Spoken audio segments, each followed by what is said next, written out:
दोस्तों, दिल्ली में हुए एक प्रचंड विस्फोट ने पूरे देश को हिलाकर रख दिया है। यह सिर्फ लाल किले के सामने जलती हुई एक कार का मलबा नहीं है।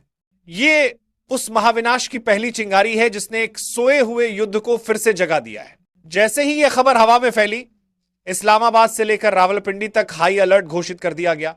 एक ऐसा डर जिसने पाकिस्तान की रातों की नींद छीन ली है। उन्हें पता है यह धमाका भारत को वो बहाना दे चुका है जिसका वो बेसब्री से इंतजार कर रहा था। पूरे मुल्क में अब दहशत का माहौल है। क्या यह विस्फोट भारत के ऑपरेशन सिंदूर 2 को ट्रिगर करेगा? क्या भारत का वो अथाह धैर्य अब जवाब दे चुका है? और सबसे रोंगटे खड़े कर देने वाला सवाल, अगर इस बार जंग छिड़ी तो क्या पाकिस्तान का नाम दुनिया के नक्शे से मिट जाएगा? यह डर बेवजह नहीं है। पिछले 5 महीनों में भारत ने शांति की तैयारी नहीं बल्कि एक निर्णायक आर पार की जंग का नॉन स्टॉप रिहर्सल किया है, जिसे देखकर दुनिया की महाशक्तियां भी हक्का बक्का रह गई हैं। 2025 का नया भारत अब सिर्फ प्रतिक्रिया देने में विश्वास नहीं रखता, यह अपनी शर्तों पर खेल शुरू करने और खत्म करने का दम रखता है। हम आपको बताएंगे इस धमाकेदार खबर की पूरी सनसनीखेज कहानी। क्यों भारत की युद्ध तैयारी से चीन और पाकिस्तान का साझा एयर डिफेंस सिस्टम फिर से निशाने पर आ गया है, और कैसे 6 किलोमीटर का रेल नेटवर्क अब भारत का चलता फिरता मिसाइल बेस बन चुका है। ऑपरेशन सिंदूर का डर आखिर पाकिस्तान की रूह क्यों कंपा रहा है? इसे समझने के लिए आपको किसी खुफिया रिपोर्ट की जरूरत नहीं, बस पिछले 6 महीनों की टाइमलाइन पर एक सरसरी नजर डालिए। 10 मई को जैसे ही संघर्ष विराम हुआ, भारतीय सेनाएं बैरकों में वापस नहीं गईं। वो रुकी नहीं, थमी नहीं, बल्कि अभूतपूर्व आक्रामकता के साथ मैदान में उतर गईं। पिछले 6 महीनों का हिसाब किताब वाकई चौंका देने वाला है। भारत ने 20 से ज्यादा बड़े अंतर्राष्ट्रीय और घरेलू सैन्य अभ्यास किए। इसका मतलब हर महीने 3 से अधिक अभ्यास, यानी लगभग हर 10वें दिन भारतीय सेना किसी न किसी नए युद्ध सिनेरियो की तैयारी कर रही थी। यह कोई मामूली ट्रेनिंग नहीं थी, यह एक फुल स्केल जंग का नॉन स्टॉप रिहर्सल था। संघर्ष विराम के ठीक 15 दिन बाद 26 मई को भारतीय वायुसेना के गरुड़ कमांडो और अमेरिकी स्पेशल फोर्सेस ने चंडीगढ़ में टाइगर क्लॉ अभ्यास की शुरुआत की। इसके बाद फ्रांस के साथ ऑपरेशन शक्ति चला गया और हिंद महासागर में सिंगापुर व श्रीलंका के साथ नौसैनिक प्रभुता को मजबूत किया गया। सितंबर में मिस्र के एलेक्जेंड्रिया में आयोजित ब्राइट स्टार 2025 महाअभ्यास में भारत ने पहली बार अपनी तीनों सेनाओं के साथ लाइव फायर प्रदर्शन कर ऐसी छाप छोड़ी कि देखने वाले दंग रह गए। ब्रिटिश बेड़े के F-35 लड़ाकू विमानों को हमारे सुखोई 30M ने डॉग फाइट में चुनौती दी, और स्पेन के एयरबेस पर राफेल ने 15 देशों के यूरोफाइटर विमानों के साथ ऐसी डॉग फाइट सिमुलेशन और बियॉन्ड विजुअल रेंज BVR क्षमता दिखाई कि दुनिया देखते रह गई। क्या यह सब सिर्फ शांति के लिए था? बिल्कुल नहीं।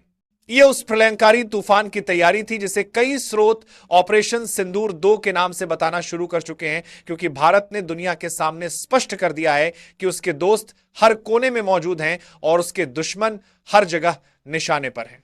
और ध्यान रहे, यह तो सिर्फ दुनिया को दिखाई गई ट्रेलर थी। असली निर्णायक तैयारी पर्दे के पीछे जारी थी, वो तैयारी जो दुश्मन की रूह कंपाने के लिए पर्याप्त है। भारत अब सिर्फ बंदूक और टैंकों की पुरानी लड़ाई नहीं लड़ रहा, वो 2025 के अनुरूप अगली पीढ़ी की AI संचालित युद्ध प्रणाली की तैयारी कर रहा है। अगस्त में जब दुनिया अंतर्राष्ट्रीय अभ्यासों में व्यस्त थी, भारत ने अरुणाचल प्रदेश में युद्ध कौशल 3 नामक एक उच्चस्तरीय अभ्यास चुपचाप आयोजित किया। इस अभ्यास में पहली बार AI संचालित ड्रोन तैनात किए गए, ऐसे ड्रोन जो खुद अपने लक्ष्य की पहचान कर सकते हैं और मानवीय हस्तक्षेप के बिना ही उसे निष्क्रिय कर देते हैं। साथ ही ऑगमेंटेड रियलिटी AR और वर्चुअल रियलिटी वार जैसी उभरती तकनीकों को सीधे युद्ध क्षेत्र में परखा गया, जहां सैनिक पहले से जानता है कि दुश्मन कहां छिपा है और उसका अगला कदम क्या होगा।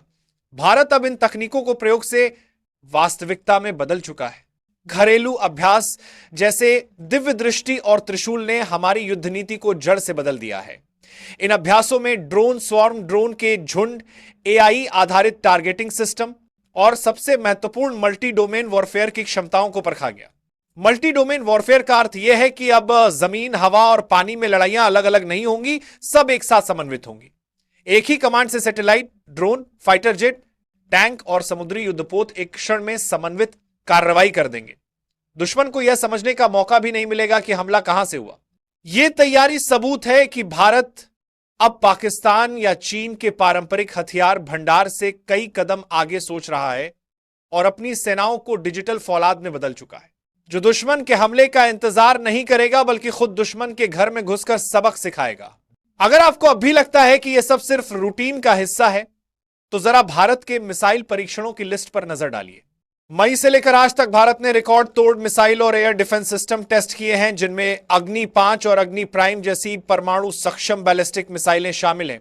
लेकिन असली खेल तो इस बार सितंबर में हुआ, जब भारत ने दिखा दिया कि वो परमाणु सक्षम अग्नि प्राइम मिसाइल को रेल लॉन्च सिस्टम से, यानी चलती रेलगाड़ी से लॉन्च कर सकता है।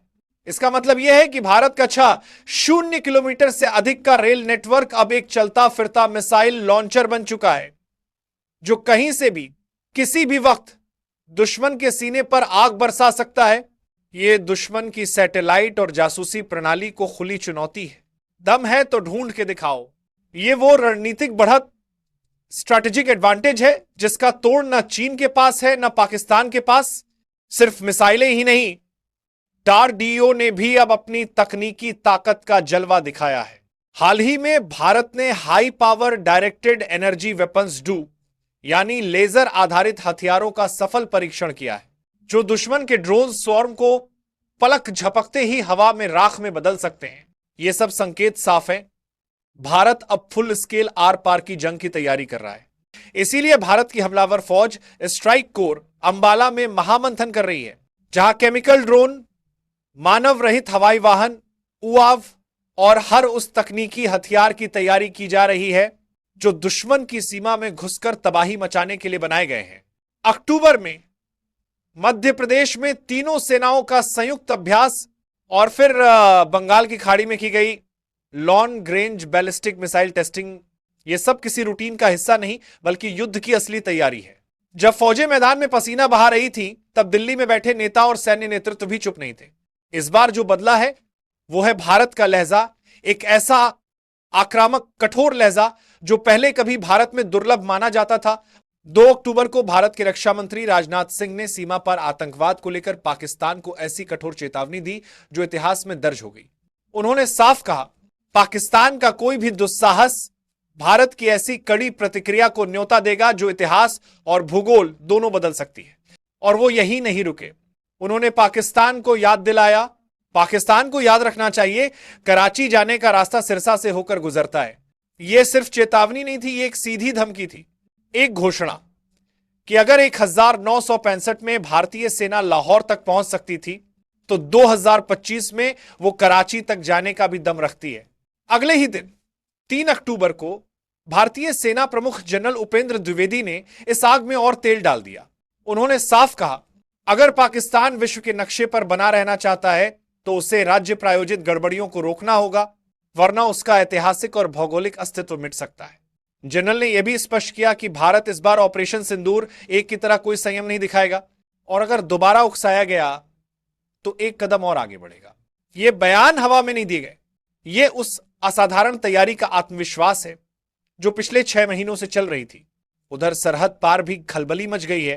पाकिस्तान ने भी शाहीन 3 और फतेह 4 मिसाइलों का परीक्षण किया है और अब वो एक नई हाइपरसोनिक मिसाइल का दावा कर रहा है। सबसे चिंताजनक बात यह है कि जैश ए मोहम्मद ने भारत में अस्थिरता फैलाने के लिए महिला आत्मघाती विंग तक बना ली है। पूरी दुनिया अब सांसें थामे देख रही है। क्या दिल्ली धमाका ऑपरेशन सिंदूर 2 का वो अंतिम संकेत था जिसके बाद पाकिस्तान का नाम दुनिया के नक्शे पर सिर्फ इतिहास बनकर रह जाएगा?